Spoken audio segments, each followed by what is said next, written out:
stressed out, where the booze be? I need a brewski, something that soothes me. Little bit of liquid to kick harder than Bruce Lee's. Loosely, too free, so I grab a loose leaf. Bueno, el día de hoy vamos a hablar del problema del radar. Este problema consiste en que cierta cantidad de radares están ubicados a lo largo del globo terrestre y hay un avión sobrevolando, y para este avión cada radar tiene una posición o arroja una posición que está compuesta por 3 coordenadas. ¿Cómo funciona esto de la posición del avión dada por cada radar? Bueno, tenemos 2 puntos, P1 y P2, ubicados en la Tierra, y en cada punto se construye un plano tangente. Ahí construimos 2 direcciones que sean perpendiculares, obviamente, X y Y. Luego construimos una tercera dirección que es perpendicular a ambas, y ya tendríamos un sistema de coordenadas en ambos puntos. Y respecto a ese sistema es que se determina la posición del avión, que tanto en el eje X, que tanto en el eje Y, que tanto en el eje Z, para los que hemos construido en cada punto, ¿ok? En el punto 1, en el P2. Entonces el problema está, si conocemos la posición del avión en respecto al sistema de coordenadas construido en el punto T1, ¿cómo podemos determinar la posición del avión respecto al sistema de coordenadas con origen en el punto P2? Ese es el problema. ¿Cuáles son los datos que conocemos? Bueno, los datos que conocemos son las coordenadas geográficas de P1 y P2, es decir, la longitud y latitud tanto de P1 como de P2. Además, ¿qué otro dato conocemos? El dato que conocemos, y el más importante, o uno de los más importantes, es la posición del avión respecto al sistema de coordenadas con origen en P1. Ok, con esos 3 datos necesitamos encontrar una manera de poder determinar las coordenadas del avión en el sistema con origen en P2. Entonces, ya está construido un sistema de coordenadas en la gráfica en P1 y en P2, ¿ok? Ahora, ¿qué es lo primero que se te viene a la mente que podríamos necesitar aquí como un fundamento teórico? Bueno, estamos en R3, tenemos sistemas de coordenadas, ahí podemos ver que el sistema de coordenadas es distinto, ¿no? En cada punto. Obviamente que por tu cabeza tiene que pasar que vamos a necesitar transformación de coordenadas, bueno, transformación de ejes en R3, ¿sí o no? Ya hemos visto ya en el curso de análisis, geometría analítica, rotación y traslación de ejes, pero en R2. También se puede ver en R3, hay una teoría pero se tiene que desarrollar ese fundamento teórico, ¿okay? Se tiene que hablar de eso. Entonces, eso es lo primero que notamos ahí, en el problema, que vamos a necesitar. Otra cosa que vamos a necesitar en el problema, bueno, también quiero que te fijes en la gráfica, en el centro de la Tierra hay unos 3 ejes que están construidos adecuadamente, ¿ok? ¿Qué vamos a hacer con estos 3 ejes? Los puntos los puntos P1 y P2, ¿cómo los podemos utilizar o cómo podríamos trabajar si la idea va en torno a rotación y traslación de ejes en R3? Bueno, esa idea la vamos a poder usar siempre y cuando trabajemos primero con las coordenadas geocéntricas, ¿sí? Porque ese es el que conocemos, el más simple, el que está en el centro, ¿sí?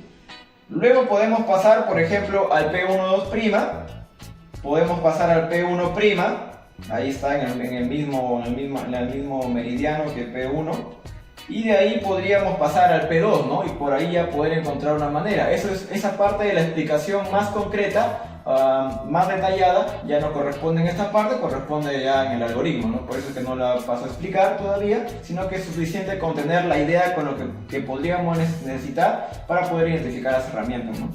Entonces, necesitamos trabajar con coordenadas geocéntricas para poder hacer ese trabajo, ¿no? de rotación de ejes.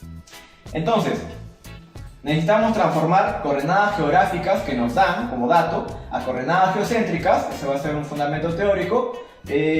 También necesitamos rotación de ejes en 3 dimensiones.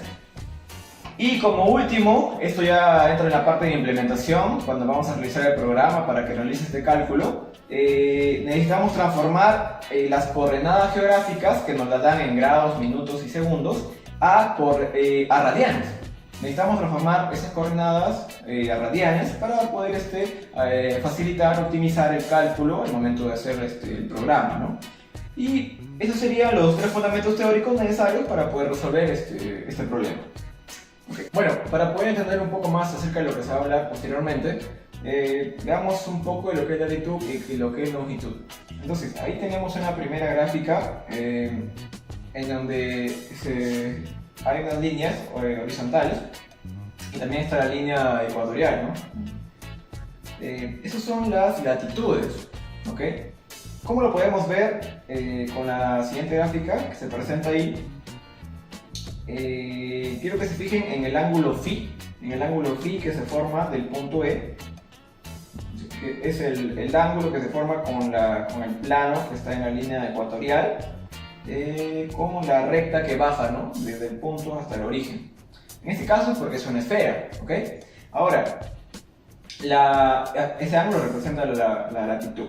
Ahora, si es que no fuese una esfera, que es lo que es el caso de la Tierra, es un elipsoide, entonces no va a llegar al centro, porque esa recta que baja al centro es el vector normal del plano tangente, ¿ok? El vector es perpendicular al plano tangente, apuntando dentro de la Tierra, hacia el interior. Si es que es una elipsoide, va a ser un poco más achatada y va a llegar antes a chocar con el plano. O sea, no va a llegar al origen, no va a llegar un poco antes, ¿okay? Entonces, y ese ángulo que forma, esa va a ser la latitud, ¿okay? No va a ser el ángulo que al unir el punto con el centro de la Tierra, eso no representa la latitud. Va a ser el ángulo del vector perpendicular al plano tangente en el punto E, ¿okay? En la imagen, construyen un plano, ubican el vector perpendicular que apunta hacia el interior y el ángulo que forma esa línea con el plano ecuatorial, podríamos decir, ese ángulo es la latitud, ¿okay?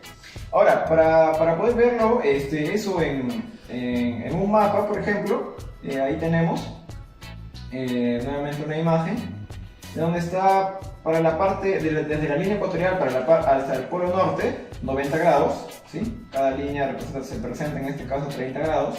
Para la parte del sur también 90 grados.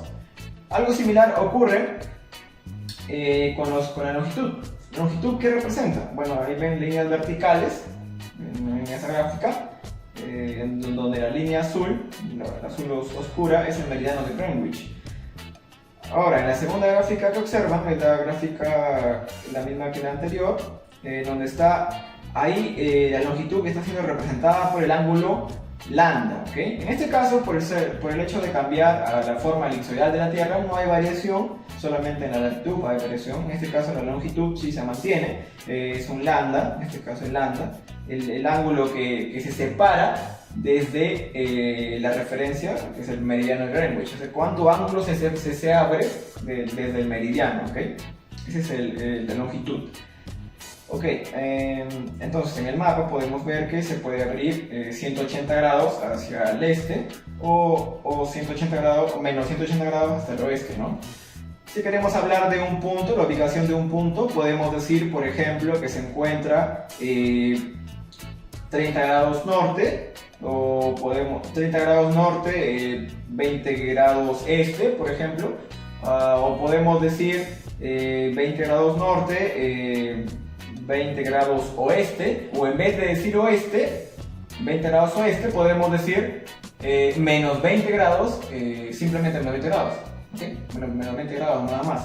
Si nos queremos ahorrar decir norte para decir para latitud, o decir oeste para longitud, entonces podemos hablar de coordenadas positivas y negativas. Positivas en las latitudes va a representar norte, las negativas representan sur. O cuando diga 20 en latitud, representa que es 20 grados en norte. Si digo menos 20 en latitud, representa 20 grados, pero hacia el sur, ¿ok? Lo mismo para la longitud. Si digo 20 grados simplemente en longitud, representa 20 grados, pero hacia el este. Y si digo menos 20 grados en longitud, representa 20 grados, pero hacia el oeste, ¿ok? Entonces eso es lo que se va a manejar. Y eso sería todo para esta parte. Bueno, entonces el primer fundamento teórico que vamos a realizar es cómo transformar de grados a radianes, ¿ok? Bueno, la transformación de grados a radianes que nosotros conocemos es simplemente multiplicar por pi y dividir entre 180, ¿ok? Ahora, las coordenadas que nos dan es en grados, minutos, segundos y hasta una parte fraccionaria de lo que nos pueden dar. Entonces, ¿qué es lo que tenemos que hacer? En general, la coordenada va a ser de esta manera. ¿Qué es lo que tenemos que hacer en este caso? Como primer paso, es todo transformar los grados. ¿Okay? Entonces, primero, transformar la parte fraccionaria a segundos, luego lo que tengamos en segundos transformamos a minutos y lo que tengamos en minutos lo transformamos a grados y si todo lo tenemos en grados, simplemente multiplicamos por pi y dividimos entre 180. Entonces, para transformar primero la parte fraccionaria a segundos, simplemente dividimos la parte fraccionaria entre 100, sumamos los segundos y ya tendríamos el total de segundos, ¿ok? Todo en segundos, toda esta parte en segundos. Ahora, ¿qué tenemos que hacer? Transformarlo de los segundos a minutos. ¿Cómo lo hacemos? Tenemos todo lo que es en segundos, dividimos entre 60 para transformar en minutos, sumamos a la cantidad que tenemos ya de minutos. Y luego que ya tenemos la cantidad total de minutos, ¿qué tenemos que hacer? Transformar esa cantidad de minutos a grados. ¿Y cómo lo hacemos? Dividiendo entre 60. Ya tendríamos entonces la cantidad hasta ahora de grados. ¿Qué tenemos que hacer? Sumarle a los grados que ya tenemos, que es el alfa 1. Ya tendríamos toda la coordenada, en este caso las coordenadas en grados. ¿Y qué nos quedaría hacer por parte final? Sería multiplicar por pi y dividir entre 180. Y ya tendríamos la transformación, bueno, las coordenadas que nos dieron en grados, minutos y segundos y una parte fraccionaria transformado a radianes. Bueno, ahora veamos cómo transformar coordenadas geográficas a coordenadas geocéntricas. Ahí tenemos un par de gráficas. En la primera podemos ver el perfil de la Tierra visto polo sur, polo centro y polo norte. En la segunda tenemos una vista desde la parte superior donde están en la misma recta sur, norte y el centro, ¿no? Centro de la Tierra. Bueno, ahora ubicamos un punto cualquiera en la Tierra.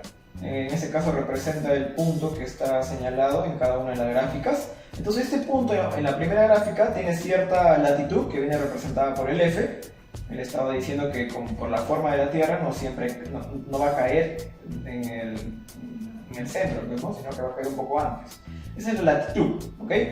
Ahora, ¿cuál es la longitud? Esa está en la segunda gráfica. Es el ángulo que separa, ¿no? del eje, bueno, del meridiano de Greenwich. Ok, ahora tenemos esos datos que son los que se conocen, latitud F y longitud L. Ahora, el XC representa las coordenadas geocéntricas X, el Y la coordenada geocéntrica Y, el ZC representa la coordenada geocéntrica Z, y son las que tenemos que determinar en función del F y del L, ¿no? Ahí está, también tenemos una longitud X1, ahí. Entonces lo vamos a ver desde ese perfil, ¿no? Desde ese perfil es donde vamos a ver. Ahora veamos una segunda gráfica, ahí la tenemos. Esa elipse representa la Tierra, vista desde el mismo perfil, que se vio en la primera gráfica, sur, centro, norte, eje X, eje Z. La circunferencia que está por fuera se usa simplemente para poder parametrizar la elipse, porque vista de perfil se ve con una elipse. La representación paramétrica para la elipse es simplemente dada por x de phi, que es ese ángulo que llega al centro, x de phi a coseno de phi y y de phi b seno de phi.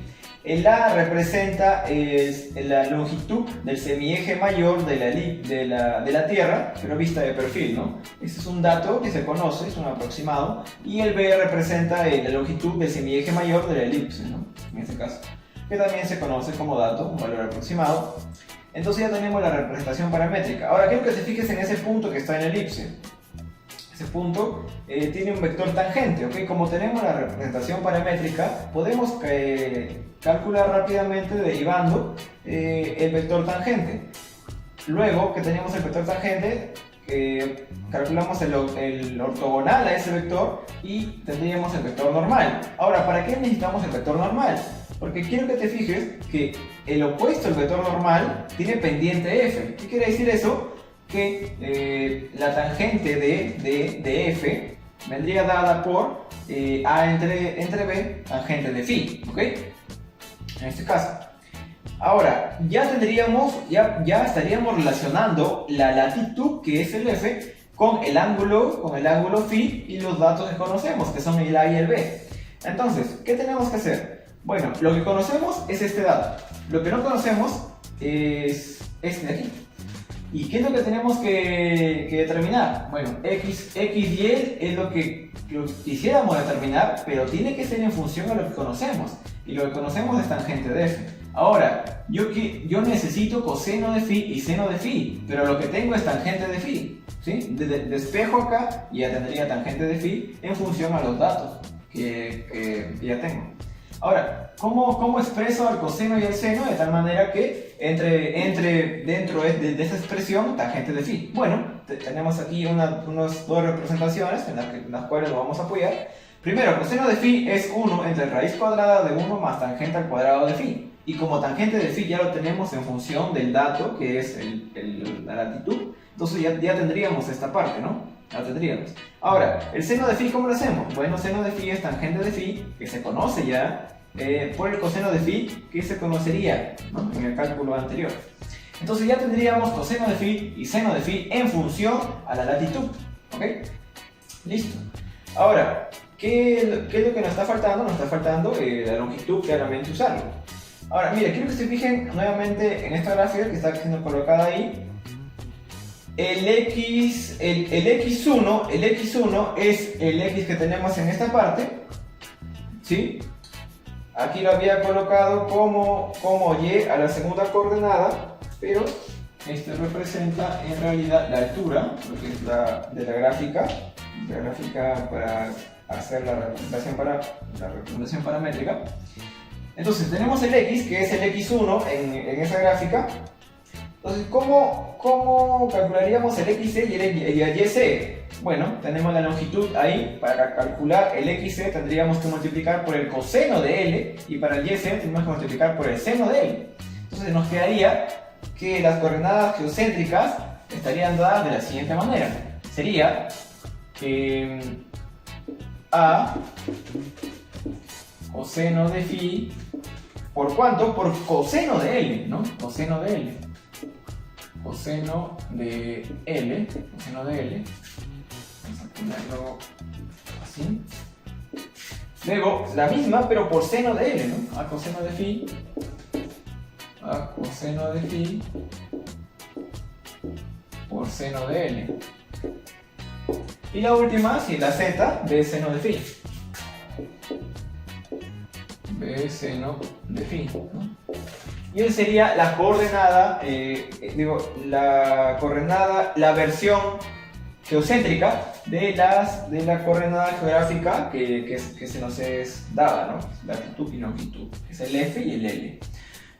Listo, y esa sería la transformación en este caso. Bueno, como último fundamento teórico necesario para resolver el problema es transformación de ejes en 3D. ¿Qué vamos a necesitar en este caso? Bueno, en la gráfica podemos ver dos ejes ahí rotados, uno rotado respecto al otro. ¿Y qué representa esta matriz? Esta matriz representa la matriz de rotación. Por esta matriz es la que va a ser multiplicada en las coordenadas antiguas, por así decirlo, ¿no? En el sistema de coordenadas antiguo multiplicamos por esta matriz y tendríamos las coordenadas ya en el nuevo sistema, ¿ok? En el nuevo, sí. ¿Qué representa el alfa 1, el beta 1, el gamma 1 y los demás? Bueno, el alfa 1 representa el ángulo que forma el nuevo eje X con el antiguo eje X. El beta 1 representa el ángulo que forma el nuevo eje X con el antiguo eje Y. El último ángulo representa el ángulo que forma el nuevo eje X con el antiguo eje Z. De igual manera, en la segunda fila es el ángulo que forma el nuevo eje Y con el antiguo eje X con el antiguo eje Y con el antiguo eje Z. En la última fila, el ángulo que forma el nuevo eje Z con el antiguo eje X, con el antiguo eje Y y con el antiguo eje Z. ¿Okay? Entonces esta matriz es la que nos va a servir simplemente multiplicando por las coordenadas antiguas para obtener las coordenadas nuevas, ¿no? En el nuevo sistema que se tenga. Y esos serían los fundamentos necesarios, los fundamentos teóricos necesarios para poder abordar este problema y posteriormente resolverlo. Y eso sería todo. Muchas gracias. En el mapa podemos ver que se puede abrir 180 grados hacia el este.